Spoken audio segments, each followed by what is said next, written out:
It starts on a quiet stretch of road where the trees cast long shadows and the air holds its breath. An old man rides alone, leather jacket, steel gray hair, silence in his posture. Not calm, just used to being unseen. Then come the lights, the slow command, the hard grip.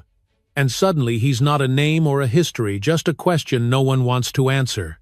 But this time someone is watching, and the silence doesn't last. This story is not just about one moment, it's about how dignity bends before it breaks, and what happens when someone decides they've had enough.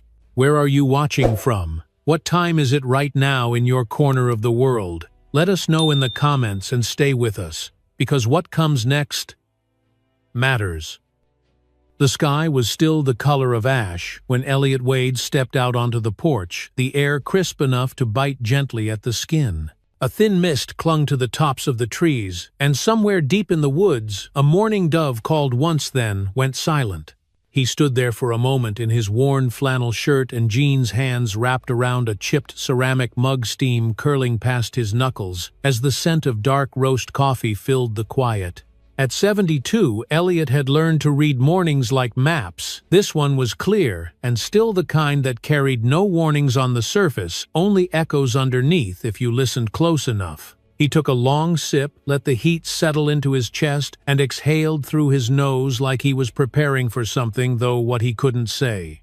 The Triumph sat where it always did in the old wooden garage, a little crooked from the uneven gravel, its chrome dulled in places but still proud, like the man who'd been riding it for over 40 years. He walked toward it with a kind of ritual silence, his boots crunching through damp leaves, fingers flexing slightly from the stiffness in his knuckles. His hand brushed the seat as he passed leather worn smooth as riverstone, before reaching for the garage handle and pulling the door open. Inside, the air smelled of oil, dust, and old metal. The kind of place where every object had a story, even if no one asked anymore. Elliot didn't mind. He liked the quiet of things that didn't talk back, that waited for his hands to bring them to life. The first thing he did was roll up the sleeves of his flannel, revealing wrists lined with veins and faded scars. Then he lifted the canvas tarp off the motorcycle in one practiced motion. "Morning, girl," he said quietly, running his palm along the tank like he was greeting an old friend. "Still got some miles in you, don't you?" He moved methodically, checking the tires, the oil, the throttle cables. The kind of checklist that had long ago stopped being necessary and had become more like a prayer, a way to steady his mind. Each movement was slow but sure, his breath steady, even when his back protested or his shoulder locked up for a moment, like an old hinge. He didn't curse or groan, he simply paused, let the pain pass, then kept going. After 30 years in the Army, after all those years of shouting drills and marching cadets through rain and dust, Elliot Wade had earned the right to do things at his own pace. He set the coffee down on the workbench and pulled out a rag to wipe the mirrors, his reflection glinting back at him in fragments, gray eyes, close-cropped hair, a brow that had never really softened. Then the phone rang sharp and sudden in the quiet, breaking the trance. He pulled it from his pocket, squinting slightly at the screen before answering. "Hey, baby girl," he said, his voice softening immediately. On the other end, his daughter Monica sounded half awake but no less concerned. "You heading out already?" she asked, the sound of her voice crackling slightly through the speaker. He smiled as he sat on the stool beside the bike. "You know I am," he replied. Skies clear, roads waiting. There was a pause, just long enough for him to sense the hesitation. "I know you love that ride, Daddy," she said, "but just be careful, okay? Some places down there still don't look kindly on black men with nice things." Elliot chuckled once, low and short, not because it was funny but because he knew it wasn't. "I've been riding that road since before you were born," he said, picking up the rag again. "Ain't no curve I don't know." She didn't laugh. "You don't need to prove anything to anyone," she said. "You've earned peace." He nodded even though she couldn't see it. "I'm not proving anything," he said. "Just visiting some old friends. I'll call you when I get back." She sighed again. He knew that sound well, the one that lived somewhere between pride and worry, but she let him go. "All right. Love you, Daddy." "Love you too, baby girl," he said, then hung up. Outside, the sun had begun to stretch across the treetops, bathing the edges of the road in gold. He wheeled the bike out of the garage, slowly taking care not to slip on the damp gravel. The Triumph came alive on the second kick, coughing once, then purring like it had never aged a day. Elliot swung one leg over the saddle, settled into the seat, and adjusted the helmet strap under his chin. No military badges, no patches, no sign of what he'd done or who he'd once been. Just a man and a machine, and the silence of a road that hadn't yet told its story. He looked once toward the tree line, then down the road that wound like a snake through the hills, remembering where it would dip near the creek rise just past the cotton fields and level out before the old general store. The memories came not in sharp flashes, but as slow waves, men saluting boots in formation faces he hadn't seen in decades but still carried with him. He twisted the throttle gently, feeling the vibration through his boots, the shiver of power he never quite stopped loving. And then he was off. No fanfare, no goodbye.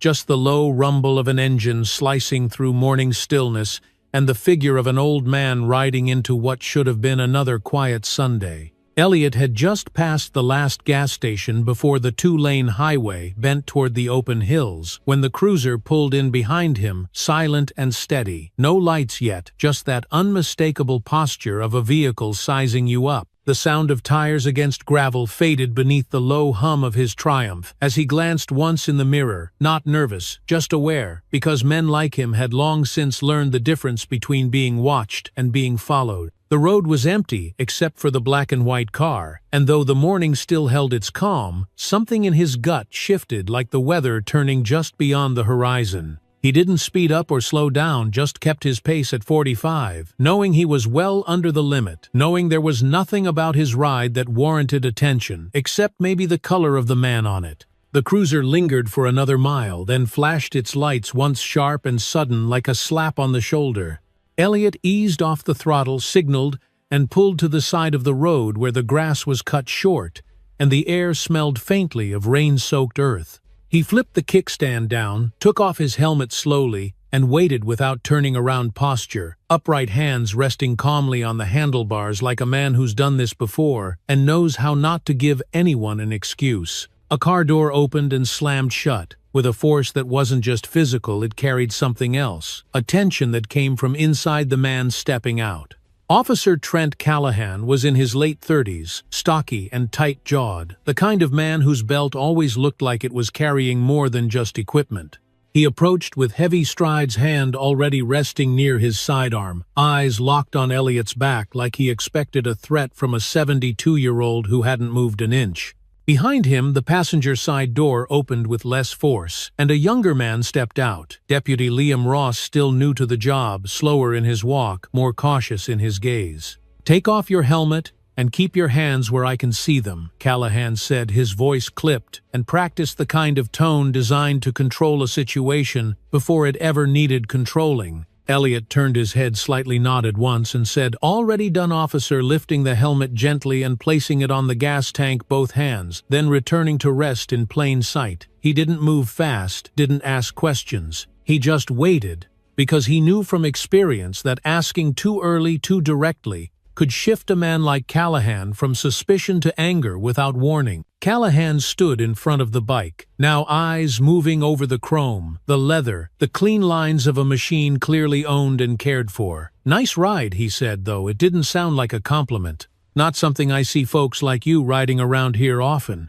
Elliot met his eyes for the first time, steady and unblinking, then said calmly, "I've had her since '81. She's got some history." Ross shifted slightly to the side, watching both men, his fingers resting against his duty belt. Not in fear, just uncertainty. "License, registration, and proof of insurance," Callahan ordered, still standing, stiff and square, like a man waiting to be contradicted. "May I ask what I was stopped for?" Elliot said, his voice level. No heat in it, only the clear weight of someone asking not out of defiance, but expectation of an answer. Callahan's jaw flexed. "Got a call about a string of bike thefts in the county. Yours matches the description." Elliot blinked once. A 40-year-old British bike. Callahan didn't respond to the logic, just lifted his chin slightly. "You got the paperwork or not?" Elliot nodded, eyes calm. "I do. Inside my jacket. Left side. I'll move slowly." Callahan gave a short nod, but his hand twitched toward the holster. Ross noticed and said quietly but firmly, "He's complying." Elliot reached into his jacket with slow precision, the same way he used to disarm tripwires. No sudden moves, no room for misunderstanding. He pulled out his wallet, flipped it open, and offered his license. Callahan snatched it, glanced down, didn't say a word, just kept looking at the name like he was trying to place it, then waved vaguely. "Registration and insurance now." "It's under the seat," Elliot said. "I'll need to lift it." Callahan stepped closer. "Do it slow." Elliot shifted his weight, knelt beside the bike, and unlatched the compartment. As he opened it, his sleeve shifted slightly, revealing a faint scar on his forearm faded. Pale, the kind that doesn't come from accidents but from something earned in places most men don't talk about. Inside the seat compartment, neatly folded, were the documents he needed alongside an old flag in a protective sleeve and a military patch tucked between two cloth rags. He handed over the papers, then sat back down without being told, letting the morning air cool the sweat beginning to bead at his temples. Callahan looked through the documents, but it was clear from his stance that he wasn't satisfied with what he saw, even though everything matched. "Where you headed?" he asked. Elliot exhaled through his nose, slow and deliberate. "Memorial Ride. My wife's buried out near Wilkins Ridge. We served together." Callahan's mouth tightened. "You're a vet," Elliot nodded. 30 years. Doesn't say that on your license." Elliot didn't respond. He wasn't about to unfold his life story on the side of a country road for a man who'd made up his mind before the car had even stopped. But something shifted then. Something fell from his wallet when he took it out, something small and laminated. Callahan's boot tapped it, then froze. Ross saw it too. "That's a military ID," he said, stepping forward. "Looks legit." Callahan glanced down, then kicked it away under the bike like it didn't matter. "Could be fake," he muttered. "Lot of folks play soldier to get sympathy." Elliot flinched slightly, not from fear, but from something deeper, something like insult wearing the clothes of ignorance. He looked at Ross, who hesitated, then looked away. The silence was thick now, the kind that lives in the seconds before something goes wrong. Callahan leaned in. "I'm going to need to secure you while I check this out," he said. "Standard procedure." Elliot didn't resist. He didn't argue. He just said, "This isn't about the bike, is it?" And when Callahan grabbed his arm and yanked it behind his back, Elliot stumbled forward, slightly pain blooming in his shoulder like a memory. "Careful," Ross said quickly, stepping in now clearly unsettled. But Callahan was past hearing. He had what he thought was authority, and that was all he needed. Elliot didn't speak again. He didn't beg or plead. He simply looked at the ground as the handcuffs clicked, closed, and the silence around him grew heavier than the steel biting into his wrists. Sarah Chen had just finished her shift at the hospital, the kind that leaves your bones humming and your mind soft around the edges, when she turned onto County Route 8 and noticed the flash of red and blue reflected across the windshield. At first, she thought little of it, just another traffic stop on a quiet road, maybe someone rolling through a stop sign or going 10 over. But as she approached the bend, something about the way the scene unfolded didn't sit right with her. There was no other traffic, no backup arriving, just 2 officers and an older black man in handcuffs standing with his back to the road and blood trickling slowly down the side of his face.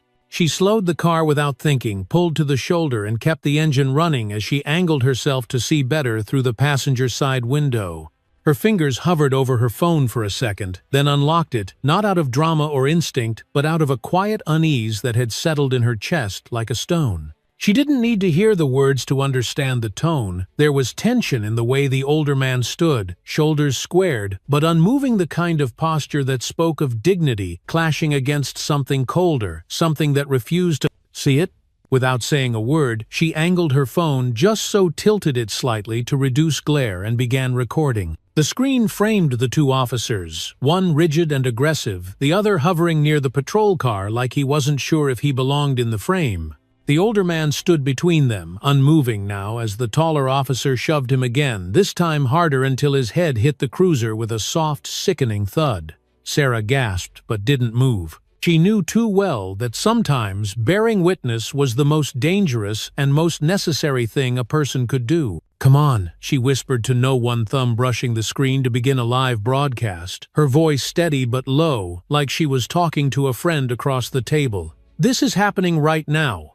Middle of Route 8, just past the creek. Black man probably in his 70s bleeding. They've got him in cuffs. The numbers on the screen started small. 4 viewers, then 7, then 11, but climbed steadily as hashtags connected notifications pinged and people with networks wider than hers started resharing what they saw. She didn't move the camera. She didn't speak again. She just held the lens steady and let the silence of the man in handcuffs speak louder than anything she could say. Half a state away in a small military facility where drills were winding down for the weekend, Captain Aaron Briggs had just come off the field when his phone vibrated twice in quick succession. He almost ignored it, but something made him glance down, and when he saw the thumbnail on the screen, an old man against a cruiser, wrists locked, head bleeding, it knocked the air from his lungs before he even registered the name. He tapped the link, and the video opened to show the exact posture, the precise stance of the man who'd taught him everything about standing tall under pressure. It took less than 5 seconds for him to whisper, "That's him." The soldiers around him turned when they heard the change in his voice. Who, one of them asked, and Briggs didn't hesitate. "That's Sergeant Major Wade. That's my mentor." He turned the screen around, the footage still rolling, and that officer's got his damn hands on him. For a moment, no one moved. No one spoke. Then Briggs raised his voice slightly and said, "Get Major Davis on the phone. I want a full read on local jurisdiction, and I want it now." The chain of reaction was almost surgical orders, delivered clean and crisp radios, crackling boots moving across gravel in synchronized rhythm. Briggs didn't raise his voice again, didn't need to. The memory of Elliot Wade standing on the training field, calling out cadets by name, correcting posture, demanding clarity of mind before clarity of weapon carried weight that no badge could outshine. "He taught us what it meant to carry authority without becoming it," Briggs said quietly, almost to himself. "And now someone's treating him like he's less than nothing. That ends today." Back on Route 8, Sarah could see the older man's breathing change, not panic, just deeper, slower, like he was holding something in with every inhale. The officer who had done the shoving leaned in close mouth, moving just out of earshot, but his posture was unmistakably hostile. Sarah's hand trembled for a moment, then steadied again. She adjusted her angle, catching the officer's profile, then the drops of blood on the cruiser's hood, then the younger deputy, who still hadn't intervened. Inside her chest, a quiet storm brewed. Not fear, not yet, but something more urgent. The knowledge that if she didn't keep the camera steady, the story could shift without record. She whispered again, this time more to herself than anyone watching, "Stay standing. Just a little longer. Help's coming."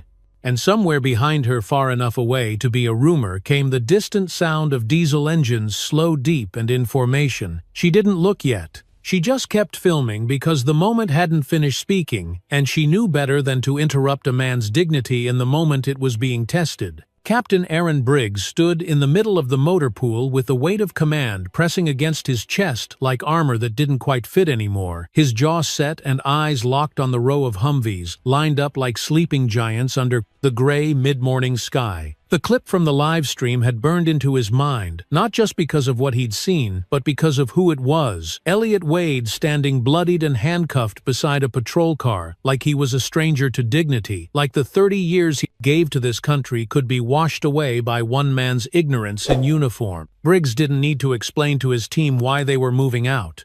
Most of them had trained under Wade too, and those who hadn't had heard the stories told in low tones with the kind of reverence reserved for men who lead by example, not just by rank. The soldiers gathered quickly, word spreading like a silent current through the barracks, not carried by official orders but by something older and deeper, loyalty earned the hard way. "We roll in 5, Briggs called out, not shouting but not asking either, and the men moved with purpose, boots hitting concrete in a rhythm that echoed off the cinder block walls. One of the younger specialists, a lanky kid named Morales, jogged up beside him with a question in his eyes, but Briggs cut him off gently. "This isn't about retaliation," he said. "It's about presence.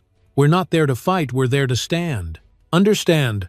Morales nodded, his face tight, with something between focus and disbelief, the kind that comes when the stories you've heard about someone suddenly collide with the reality of watching that someone get treated like less than human. The convoy moved out in silence, the engines humming low their bulk, chewing up asphalt with mechanical grace, 20 tons of steel and purpose winding down the back roads that led to Route 8. Inside the lead vehicle, Briggs kept his eyes on the map, not because he didn't know where he was going, but because it gave his hands something to do while his mind ran laps around the image of Wade bleeding in the sunlight, head bowed not in surrender but in control. The radio remained mostly quiet, except for short updates from the scouts ahead, confirming the road was clear, no sign of resistance or local law enforcement interference, at least not yet. The fields outside blurred into a patchwork of green and brown, but inside the Humvee time moved slow, each minute stretching into something heavy and breathless, like the calm before a storm no one had asked for, but everyone felt coming. Back at the scene, Officer Callahan had grown louder, not with volume but with intent, his movements sharper, more invasive, as if Wade's silence was provoking him in a way he couldn't tolerate. He paced around the motorcycle like a man looking for guilt in chrome and leather, pulling open compartments without asking, tossing aside personal items with a kind of practiced carelessness. Ross stood a few feet away, arms crossed, and eyes darting from his partner to the man they'd detained, something sour twisting in his gut each time Callahan pushed a little further, past what even he knew was protocol. He wanted to say something, had opened his mouth twice now, but the words stuck in his throat, not from fear exactly, but from the knowledge that breaking rank came with a cost, and he hadn't yet decided who he was willing to pay it for. Wade, for his part, remained still, not because he was defeated, but because he'd learned long ago that movement could be mistaken for resistance, and resistance could become justification in the wrong man's hands. His wrists throbbed in the cuffs, blood still warm against his temple, but it was the quiet erosion of dignity that hurt more, the way Callahan sneered at the folded flag he'd carried for years, or how the younger officer wouldn't meet his eyes anymore. He closed his own for a second, just long enough to center himself, to recall the calm of parade formations, the weight of command, the sound of boots in rhythm and hearts in sync. And then through the stillness came the sound, low at first, like a rumble beneath the earth, the kind of vibration you feel in your spine before your ears catch up. Sarah Chen looked up from her phone, eyes widening, as she recognized the unmistakable roar of diesel engines in tight formation, growing louder by the second. Callahan paused mid-motion, his hand inside one of the saddlebags, head tilting slightly, as if trying to decode what he was hearing. "What the hell is that?" he muttered, more to himself than anyone else. But Ross had already turned toward the road, his eyes narrowing as dust rose behind the trees at the edge of the bend. They came over the hill like a slow-moving wave of resolve, 15 Humvees in tight staggered formation, the lead vehicle cutting clean through the lane, followed by another and another, their headlights cutting through the morning haze with an almost cinematic symmetry. The engines didn't wail or roar, they growled a sound that didn't scream threat but certainty. Callahan stepped back instinctively, hand brushing the grip of his weapon, but not pulling his instincts, suddenly outmatched by something bigger than his badge. Ross whispered almost involuntarily, "That's military," as the lead vehicle slowed and pulled to a halt exactly 30 yards from the scene, its brakes hissing softly like a final breath before something important. No one stepped out right away. The engines idled in unison, their rhythmic hum filling the space with a pressure that made the air feel heavier, like the weight of hundreds of unspoken decisions had just arrived in a single formation. Wade opened his eyes, turned his head slightly, and saw them not with surprise, but with the calm recognition of a man who understood that sometimes, when you've lived a certain way long enough, the people you trained don't need to be told when it's time to show up. And just before the door of the lead Humvee opened, before a single boot hit the gravel, Elliot Wade, bleeding, bound but unbroken, straightened his spine and waited, not for rescue but for the return of balance.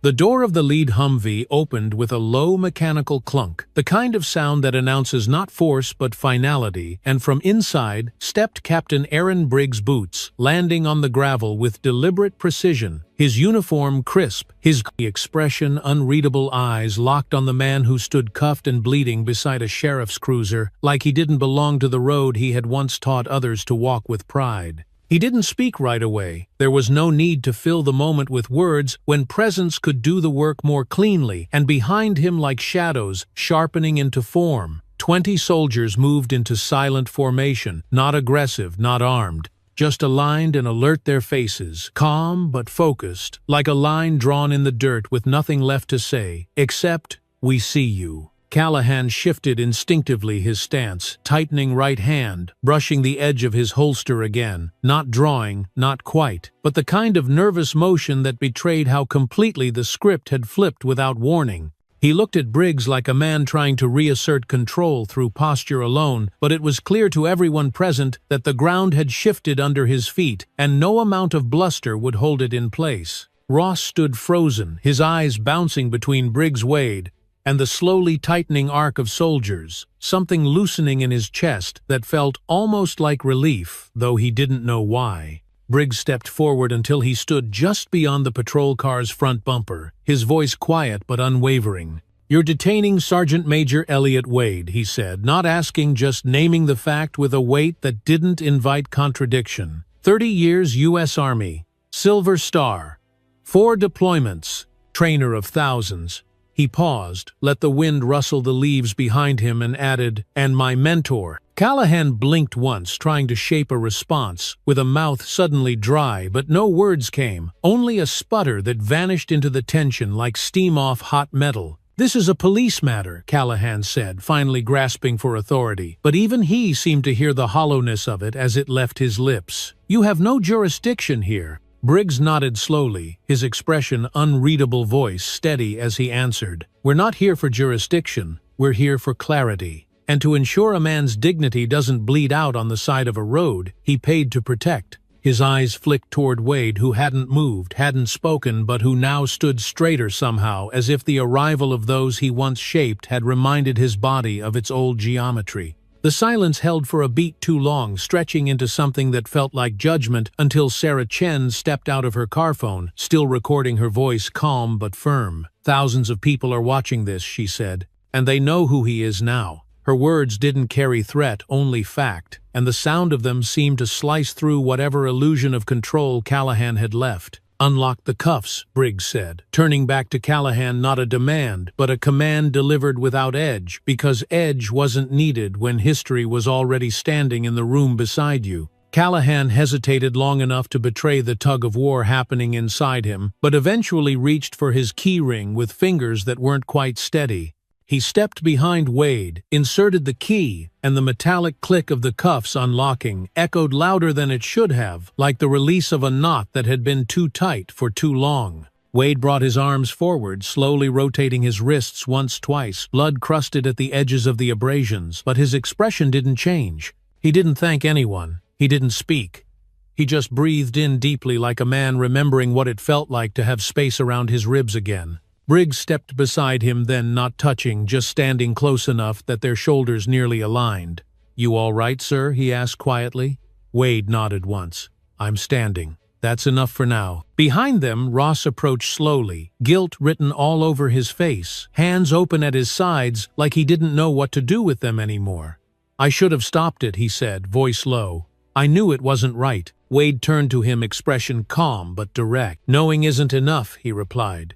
"You have to choose what kind of man you are when nobody's watching." In the distance, sirens began to rise, slow at first, then sharper as local units, and eventually the sheriff's SUV came speeding down the hill, dust kicking up in swirls as the vehicles braked hard along the roadside. Sheriff Donald Harris stepped out, a man in his late 50s with a gut full of nerves and a mouthful of apologies before he even reached the scene. "What in God's name is going on here?" he asked, voice somewhere between disbelief and desperation, his eyes scanning the soldiers, the cameras, and the crowd now forming at a distance. "You tell us," Briggs answered, not confrontational but grounded, letting the presence of the men behind him do the speaking. Sheriff Harris turned toward Wade, then recognition dawning in his eyes like sunlight breaking through clouds. "Sergeant Major Wade," he asked, more breath than question.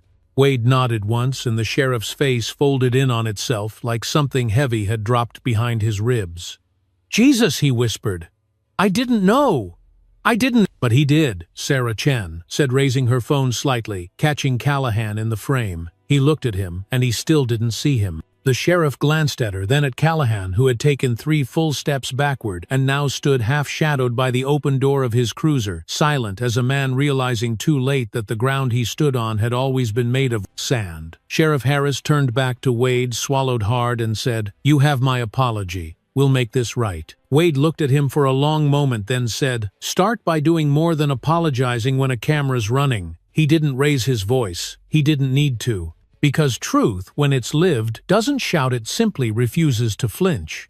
Briggs turned slightly toward his men, gave a single nod, and in a quiet ripple, the soldiers lowered their stance. A collective breath exhaled into a sky that was just beginning to clear. No banners, no fanfare, just a man reclaiming his breath, his ground, and a silence finally free of humiliation. 3 weeks after that Sunday morning on Route 8, the sky above Oak Ridge carried the same soft light. It had the day. Everything changed, though now it seemed gentler somehow, as if the land itself had begun to exhale after holding its breath too long. The road was dry, the air crisp with the edge of early autumn, and the leaves, those slow-turning storytellers, had begun shifting to burnt oranges and deep reds, like they too remembered. At the edge of Pine Hollow, a familiar low rumble echoed out across the rolling hills, not a roar of rage or protest, but the steady sound of 200 motorcycles, moving as one engine's thrumming like a single heartbeat carried by chrome and resolve.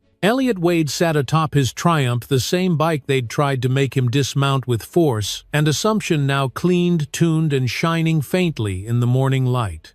His helmet rested on the handlebar gloves tucked beneath his elbow, and his eyes, always alert, but never anxious, traced the faces gathering around him. They were veterans and civilians, young riders with slick new bikes and older ones, with boots that bore more miles than their tires, black, white, Latino, and everything in between, men and women who'd shown up not because they were told to, but because something deep in their bones said they had to. He didn't ask for the ride, didn't organize the route, and didn't speak much during the days that followed the incident. But the messages poured in like river water breaching its banks, quiet thank yous, shared memories, old soldiers hadn't heard from in decades, suddenly calling to say they saw what happened, and they hadn't forgotten the man who used to tell them posture first, clarity second, voice third. If they don't hear you, they better feel you stand. And now here they were ready to ride beside him, not to retaliate, not to make noise, but to remind the road who it belonged to, and to reclaim what was stolen in that silent hour between suspicion and recognition. His daughter Monica stood a few feet away, dressed in civilian clothes. Now, though her bearing still, carried the sharp angles of command hands in her pockets, eyes watching him the way only daughters do when they've been afraid, but won't say it aloud. She didn't speak until he walked the bike gently forward, helmet in hand, pausing beside her before climbing on. "You sure about this, Daddy?" she asked, voice low, not uncertain, just concerned. He gave her a small smile, the kind that meant everything and nothing at once. "Yeah," he said. "I've been riding these roads since you were in diapers. Feels good to ride them with company for once." She placed a hand on the tank, let it rest there for a second like she was anchoring herself to the moment, then stepped back as he swung one leg over the saddle.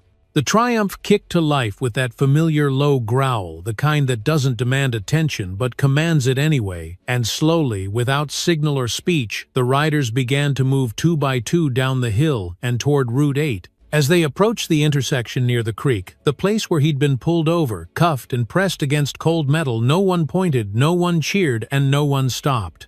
The sound of the engines lowered to a respectful hush, as if even the machines understood that silence sometimes carries more than 1,000 slogans ever could. Elliott looked to his left, then his right, saw dozens of faces looking forward, not at him, and he nodded once, a simple gesture that passed down the line like wind in wheat. Half a mile farther, parked near the county line, stood a familiar figure in jeans and a black riding jacket, arms crossed, eyes low. Deputy Liam Ross, no badge, no cruiser, just his own battered Honda waiting beside the fence line. When the convoy slowed and Elliott pulled near, Ross stepped forward, helmet in hand, not hiding but not quite knowing where he belonged either.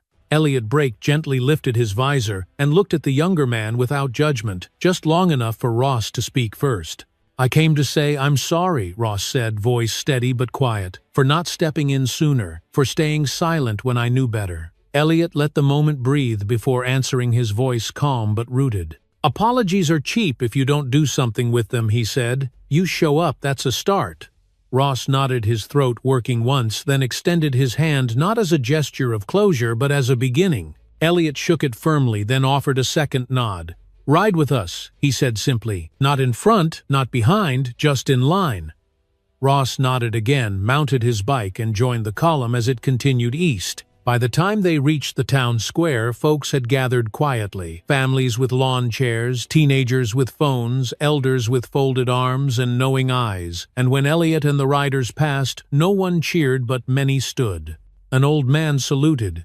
A young woman placed her hand over her heart.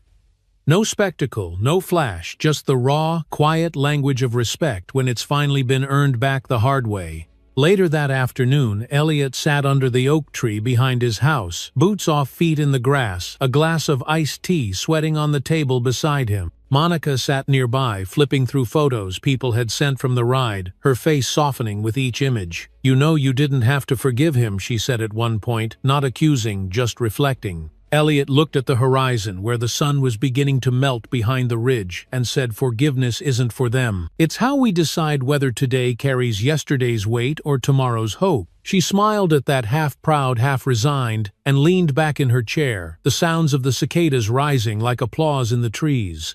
The road hadn't changed. The bike hadn't changed.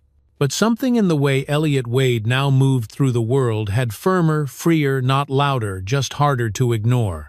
And maybe that's how change really starts, not in the courtroom or the headline, but in the quiet way a man refuses to bow, rides again, and doesn't ride alone. What happened to Elliot Wade wasn't just about a traffic stop, it was about the quiet ways dignity can be stripped from a man, and the louder ways a community can come together to return it. This story reminds us that respect should never be something a person has to earn through medals, titles, or sacrifice. It should be the starting point of every interaction, not a reward held back by bias or fear.